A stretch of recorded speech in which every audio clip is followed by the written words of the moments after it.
access. Thanks, Emily. I just go into jiggle mode. Down deep below the surface. Down deep below the surface. Full access. Thanks, Emily. I just go into jiggle mode. Down deep below the surface. Down deep below the surface. Hey, this is Adam Carolla from the Adam Carolla Show. Bet Online continues to be your number one source for all your basketball wagering needs.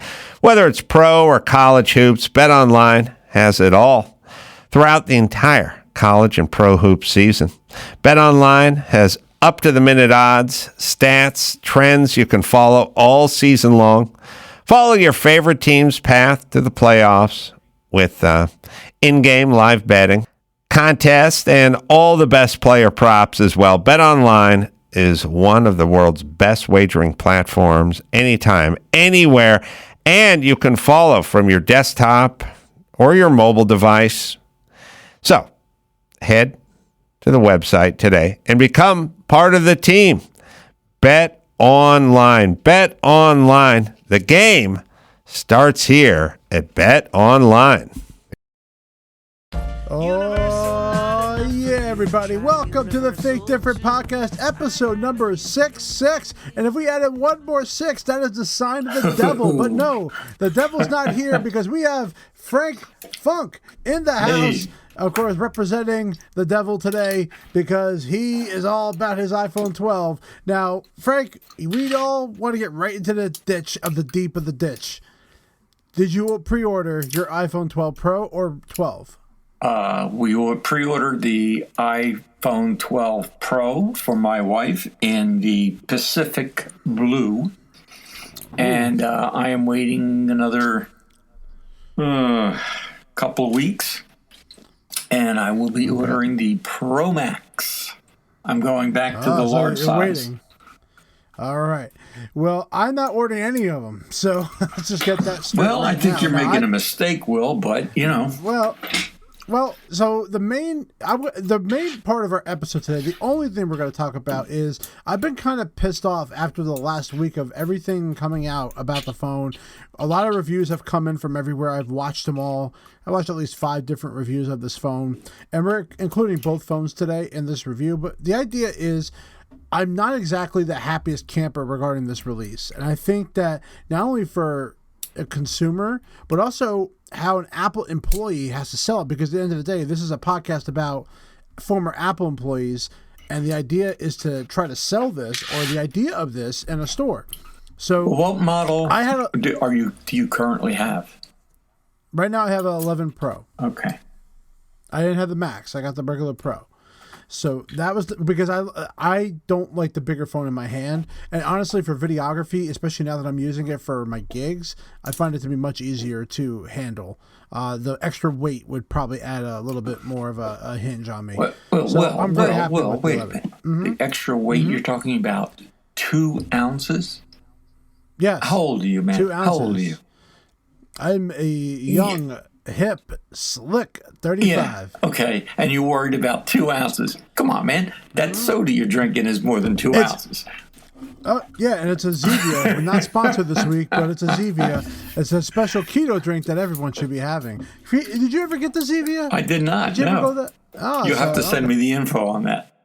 I've had a couple of complaints about the iPhone 12 because I find this to be a very hard phone for people to upgrade. Now, it depends on where you are in the upgrade. Now, last year, I was a XS user. The 11 Pro came out, and it really exceeded expectations. People were blown away by the battery life and the camera, how it vastly improved over that model. Even though design stayed the same, there were a lot of internals that really made this phone really worth getting. So even though, again, last year I was same deal. I wasn't going to upgrade, but I heard so many good things about the 11 Pro's camera that I eventually upgraded. So, and that's what I stuck with. Now, this year, I don't have any plans to upgrade to this to a 12. I was going to buy the phone just to try the camera out, but the reality is I got a baby coming and I have much more important things to worry about. Diapers. You have to buy diapers and formula. Well, the good thing is the diapers.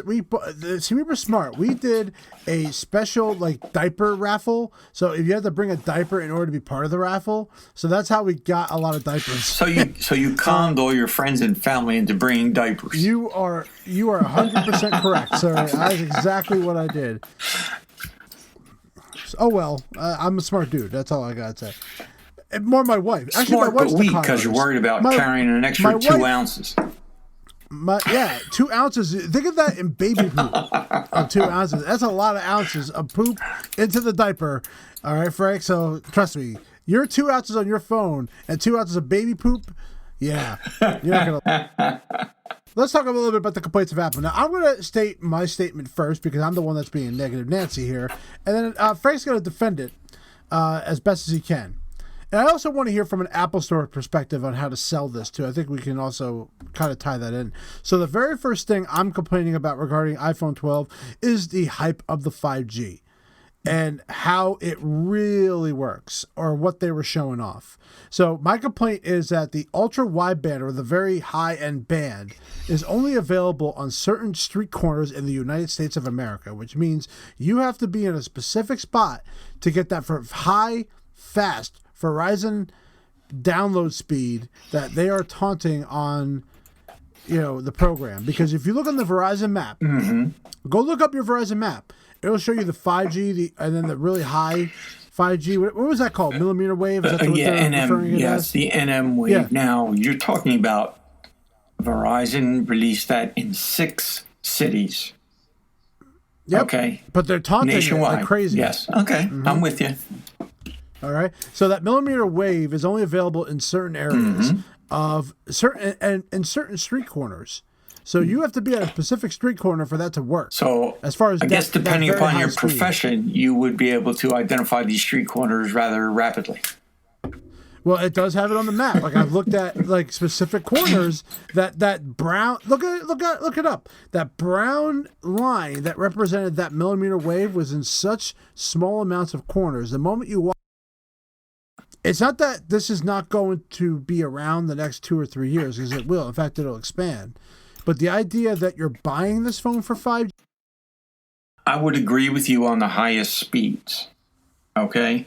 And that this is not necessarily an iPhone deficit. The phone itself can handle the 5G speeds, the high speeds, the NM speeds, and the regular 5G speeds.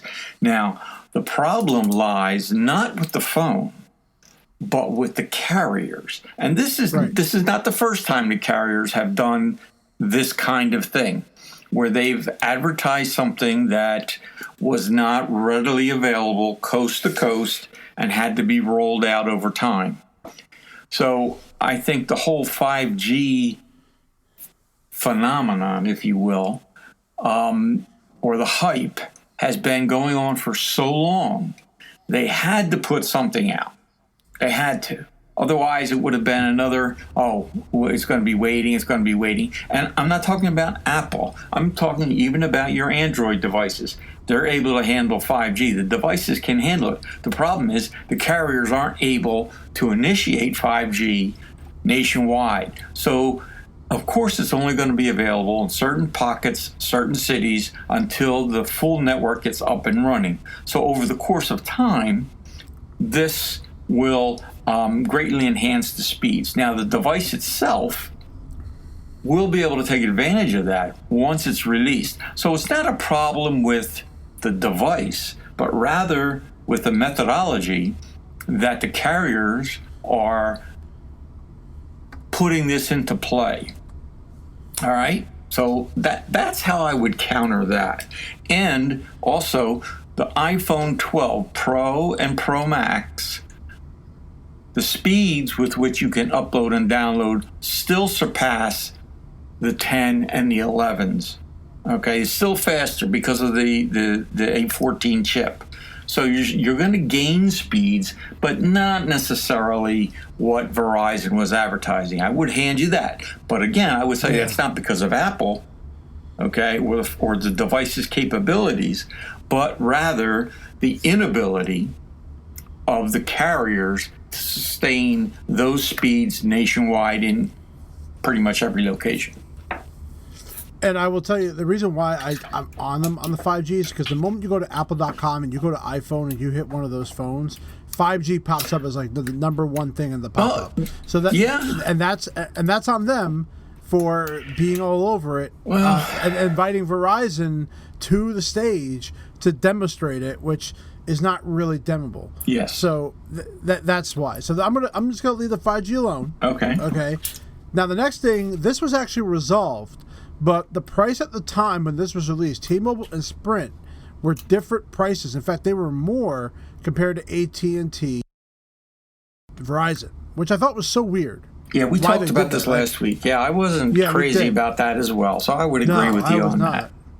Yeah, that has been resolved. It seems it doesn't look like that's a thing anymore, but I don't understand why they did that in the first place. I mean, imagine a specialist trying to educate people that, well, you're a T-Mobile customer? Oh, it's $30 more. Yeah. Why? Well, I don't know. There's no explanation, right? There was no It was like because AT&T and Verizon were offering special offers. In terms of having the specialist present that to a potential customer, remember, Will, there's nothing wrong with telling somebody, well, I don't know why that is. That's beyond my control. That's just the prices that were set by the carriers and the company. I'd rather have somebody tell me that as a customer than give me a line of crap saying, well, that's because T-Mobile has this special this or that or what.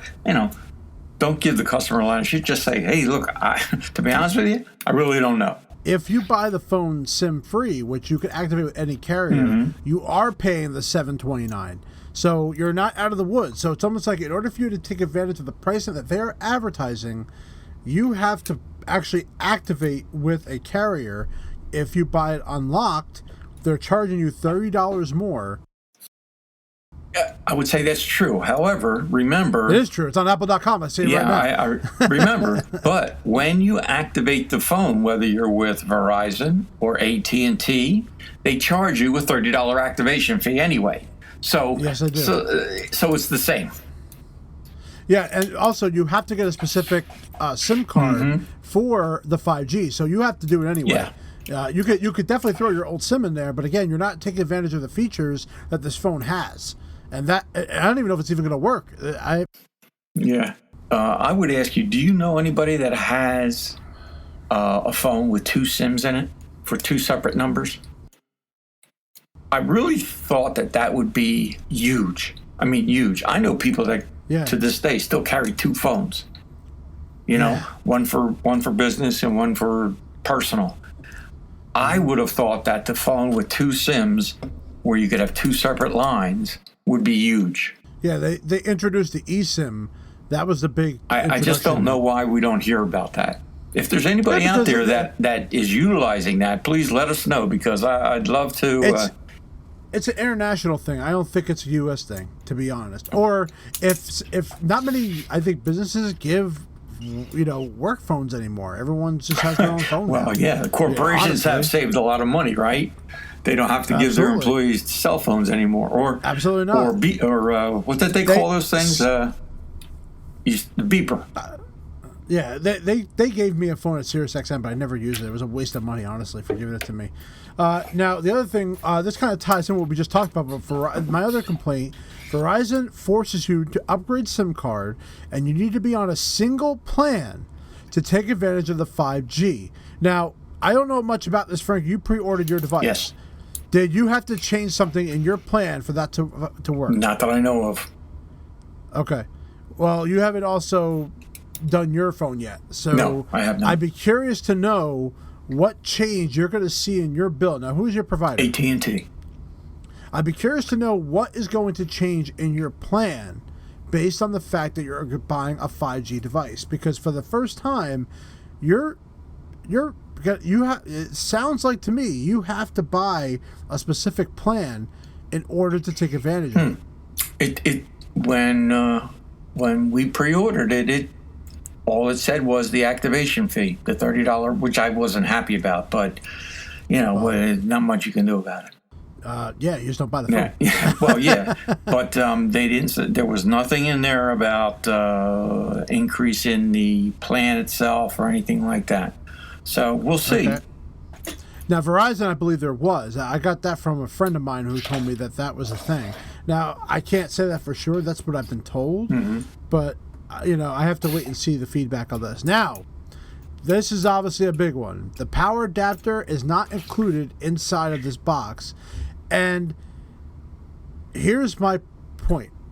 You're going to be getting a USB-C to Lightning adapter, which, if you have not owned an iPad Pro or an iPhone 11 Pro, you will not have this likely in your home. That's correct. Which means that you are forced to buy the 20-watt power adapter for $20. Yep. Or you can go back to your USB-A to your Lightning with your old connector, but you can't take advantage of the...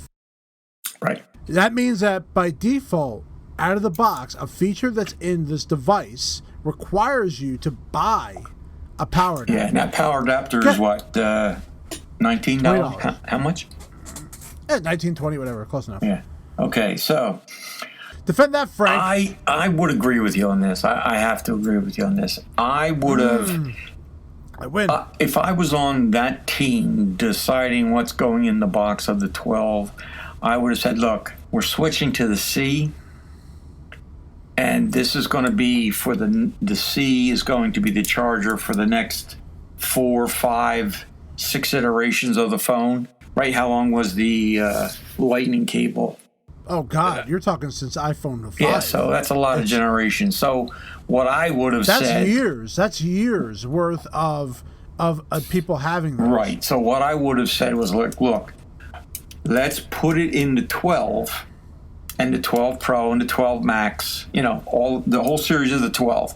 And starting with the 13, or whatever it's going to be called, the next iteration, remove it. Because that would then give enough time for everybody to acquire at least one. Yep, and going forward, likely in every box with iPads and anything you have to buy, likely you're going to get a USB-C to Lightning adapter now at this point. And 1 year, maybe 2 the most, and you had to only buy 2 devices. I don't think they're going to supply a power adapter with any of the devices other than the computers. And the iPad Pro. I think the iPad Pro is actually does get a power adapter with it. I mean, I get where they're going with it, but like I said, I would have lobbied for cutting it off after the 12, because the 12 is when you're making your change to the USB-C. I imagine they're going to get some kickback on it. Or I would have said, given the option, I would have said, if you need that adapter, if you buy it at the time you buy the phone, you get it for $10. You know what I'm saying? Yeah. At least put in some sort of incentive. Something, now, like an incentive to do it. What I purchased with the 12 Pro was the MagSafe charger. But what I didn't realize, I thought the MagSafe charger came with that adapter. It does not, sir. It does not. So that means you got to buy 2 power adapters now. That's correct. That's correct. Man, so this is an expensive phone, Frank.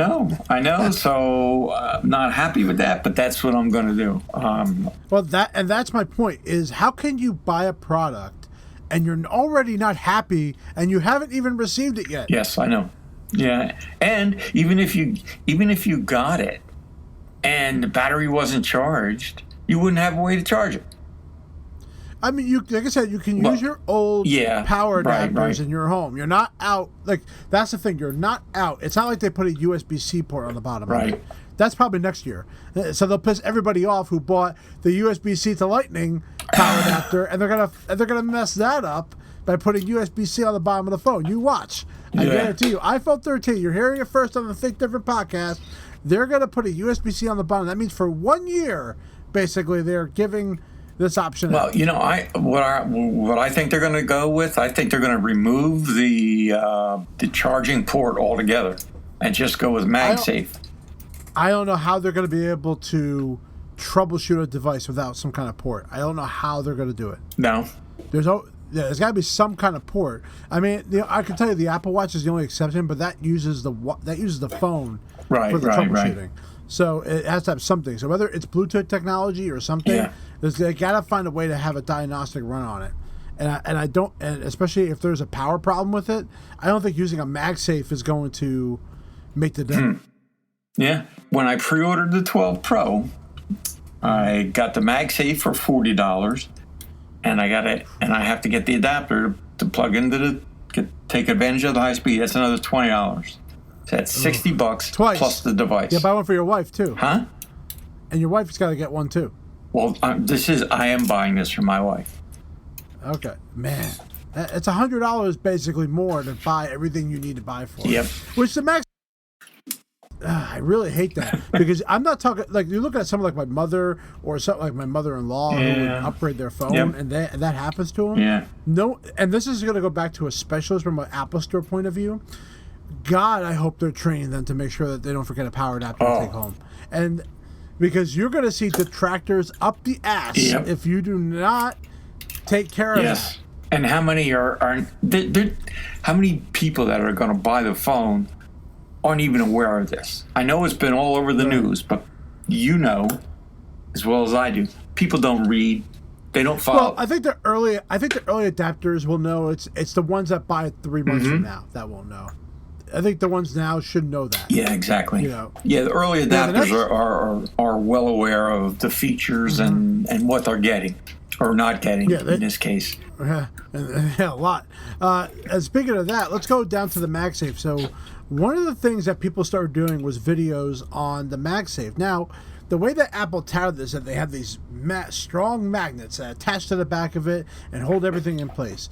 Well, we're finding out specifically the Apple cases really don't have any magnetism to it, and it still requires you to kind of put it around the case. Also, it's not as strong as everyone thought it was. Yeah. You could see a lot of the videos of it's easy just to tug it, like to tug the cord, and it comes right off. Well, I think that's a main feature of the MagSafe. Okay? When we used to demo the MagSafe on the computers, one of the features was, if you're plugged into an airport and somebody trips on your cable, it's not going to pull your computer. It's just going to disconnect from the computer and save a fall of your computer. And I think this is much the same. It's very easy to pick up your phone off of the MagSafe and not have it tug along with your phone and then either, pull it out of the wall or anything like that. So it's there, it's attached, but it's not like a one of those magnetic devices you stick on your refrigerator or on your car where it's difficult to get off. So, I think that can go either way. Some people are going to look at that as a plus. Some are going to look at it as a minus. And the other problem, too, like the wallet case seems to be very hard to put cards in. Also, it does slide very easily. So there is people showing that on a bunch of reviews. So, again, this it's not that strong. So unless the accessory you buy also has a magnet in it, that's got to be even stronger to hold that phone up. Well, I don't know. I got to tell you, the cases with the wallets where you can put cards and stuff in, I was never a big fan of them to begin with. I'm not either. I don't like the silicone anyway. It's terrible. It peels so easily. Well, Apple's cases are not that good, honestly. My take on it is, why do I want to put a credit card in the case of my phone? If somebody steals your phone, the last thing I want them to have is my credit card. And that goes to all you women out there that have those foldable cases with your phone in it. Besides the fact you can put your credit card in the wallet app of the phone, and it's totally secure. So I think I think it's a case of education here.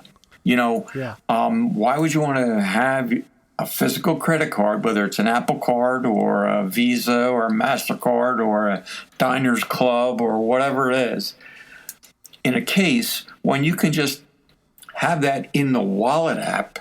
And if somebody steals your phone, guess what? You don't have to replace your cards. You just go on your computer and suspend transactions from that card. Yep. It's that simple. And you also get live transactions on the phone too, which is even better. Yes. Another thing I saw too. This was Macrumors did a great video on this. They took an outer box case that has been released for this phone. Mm-hmm. They have a MagSafe. They have the MagSafe circle inside the case.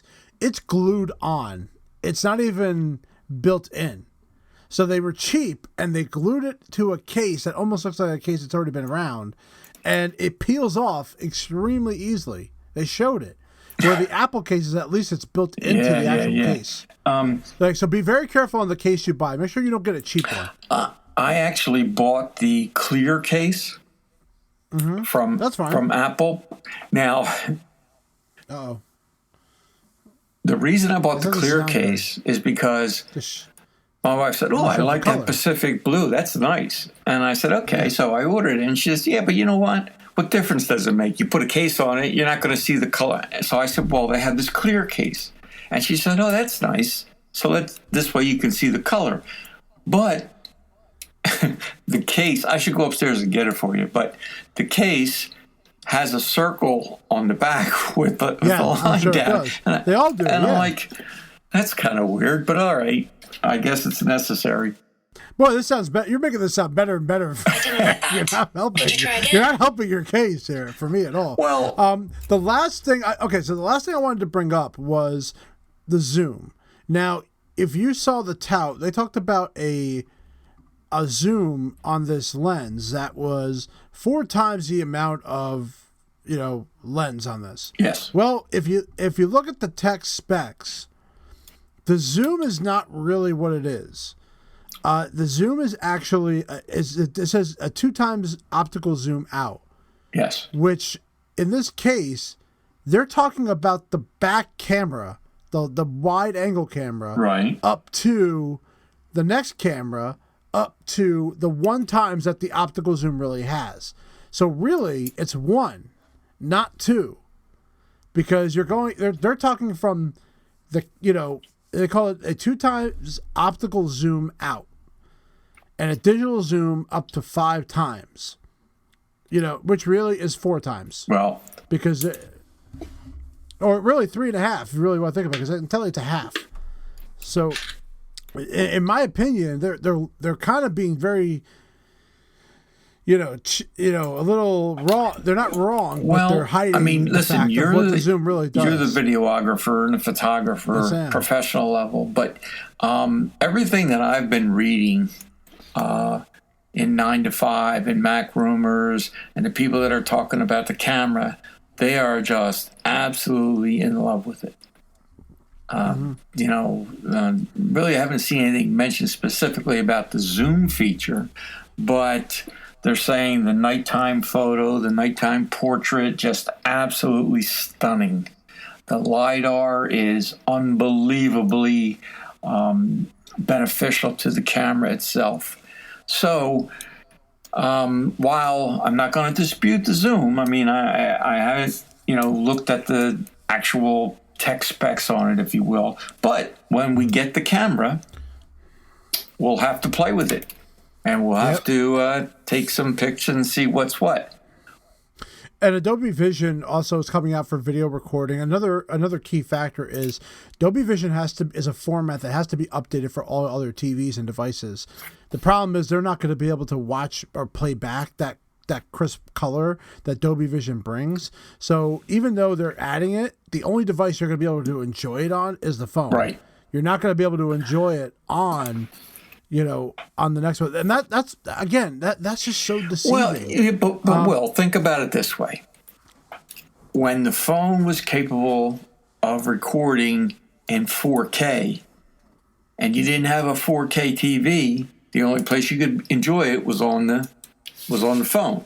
Right. And, right. I agree. And so advances in technology come so fast now that the TVs, that's why you have TVs that are so cheap, because the new ones that can handle and display all of this great stuff, they want you to buy them. The older ones, Right. it's not software driven; it's hardware driven. Okay, so it can't handle that. So if you want to watch a 8K movie or a super high def whatever, you have to have the device that's capable of displaying that. And I just think that's problematic of the industry, because the technology is advancing so fast that cameras can give you the capability of recording at these extremely high levels. The problem is, like you stated, the device that you're using to view it has to be capable of delivering it. And most TVs just aren't going to be able to do it. And I'm hoping, and again, that'll change over time. So I'm not like, that's not like such a big gripe for me. It's just right now, it's just not going to be supported a lot of places. So if you're going to be if you're going to want to show it off a lot of places, you're not going to really get that much. And the final thing I have to bring up is the fact that the iPhone 12 Pro camera on the Max is better than the iPhone 12 Pro regular. So how's that a deficit? That's a deficit because that's the first time in a model of an advanced model that they are changing the camera around, that one is better over the other. And that's like the telephoto is a 2.0 aperture on the 12 Pro. The Max is a 2.2 on there. So there's a different, and then also there's a stabilization feature within the Max. So also it could do a digital zoom up to 12 times on the Max. So but there's a center shift optical stabilization in the Max and the wide camera, which is not available on the regular. Right. So the idea is that you're forcing people to get the better camera to get the Max model, which by the way is a size difference that not everyone's going to like. Well, that's very messed up. All right, you're done with your tirade now? Yeah. Okay. All right. So here's my retort. What they're doing is they're honing into a specific demographic that they're saying, if you want the ultimate in video recording and photography, you are, by your very nature, you're going to want to go to the maximum limit. Hence the name Pro Max. Okay? So if you want to take advantage of all these advantages, you're going to go to the Pro Max. And 2 ounces in terms of weight is not going to be a big deal to the consummate professional. And once you think about that, well, I think you will succumb to the idea that 2 ounces is by far an easy carry for you to take full professional advantage of all the technology in that. And I think what they're really doing is they're segregating the professional with the Max and the quasi-professional or the amateur hobbyist with the Pro. I think that then they should have called it something different, because it's not fair to say, oh, we have an iPhone 12 Pro and iPhone Pro 12 Max. It used to be just display size. Now there's something more to it. And you have to try to explain that okay, well, it's got this optical stabilization. Well, again, from a special side, how do you explain that to somebody who doesn't understand it? And not many people will. Well, and it's $100 difference between the two. So for $100, display I thought was enough, and now it's not. Well, and I don't want a big phone like that. I don't want a big phone like that. The easiest way to explain it is: are you a professional videographer and photographer? Yeah, that's why I bought a Pro model. Well, if the answer is yes, then you say, well, don't forget, you have these features that are exclusive to the Max. And then as a professional, you might want to say, well, I have to think about that. If not, then you want to take advantage of some of those features, then you would go with the Pro.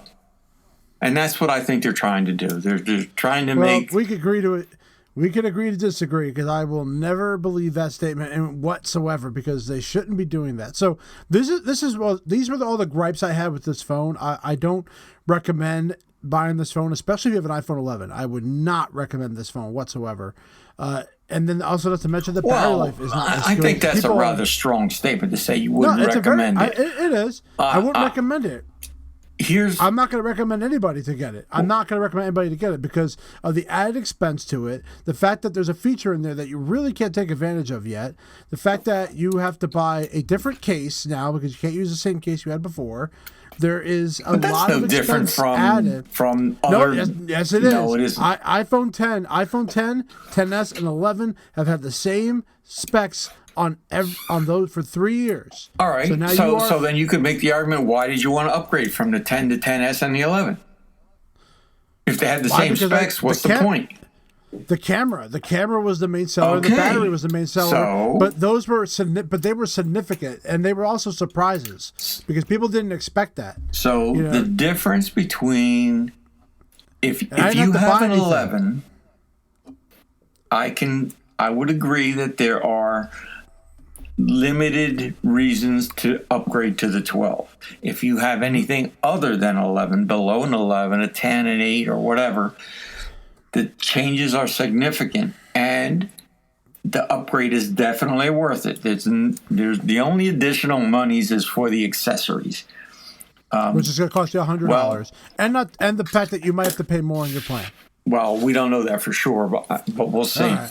But all right, well, Frank will get us back. Well, Frank will get us that information once he upgrades. Yes, and like I said, for me, I have a 10, and for my wife's 12 Pro, it didn't cost any more than I paid for the 10. Mm-hmm. The same storage, 256 gig storage, and for me, I'm like, I think for my personal use anyway, the 2-year upgrade plan, if you will, we have a 10. I didn't see a big reason to go to 11, although I was kind of envious of a lot of the pictures on the 11. Okay, so now with the 12, I think we're going to be very, very satisfied. And I know you will. That is a worthy upgrade from what you had. So I would agree with that. So, and I can't wait to at least take a look at one, see it, see what those, at least hopefully see what it looks like, and get your feedback on your, from your wife, and also, what you're going to get. So I'm going to be very interested to hear what you're going to talk about. But that is our episode for today, all about why the iPhone 12 sucks and, why you shouldn't buy it. Just remember, Will, the iPhone 12 does not suck. It's far superior than any previous iPhone. And run right out to your nearest Apple store and purchase one or two. You will not be sorry. And the power adapter and the case. That's correct. Hey. Make sure, all that stuff. And remember, if you're a stockholder, buy 2 or 3. Yeah, that's important. And it's good for me. So I really, honestly, as a stockholder, I hope this flies off the shelf. But I'm just letting you know, I think the feedback's not going to be as strong as other ones. The pre-orders far exceeded what the pre-orders were for the 11. Hey, that's great. Then that means we make all more money. That's right. I'm all for it. All right, everybody. Thank you very much for joining us for another episode of the Think Different podcast. Make sure you download our episodes every Friday because that's when they come out. And make sure you follow us on our Instagram, which is the Think Different podcast, and on Twitter, which is @ThinkDiffPod. And leave us a 5-star review anywhere you are listening to us. We want to thank you again. For Frank, I am Will, TLD. And thank you for keeping your iPhone 11 below.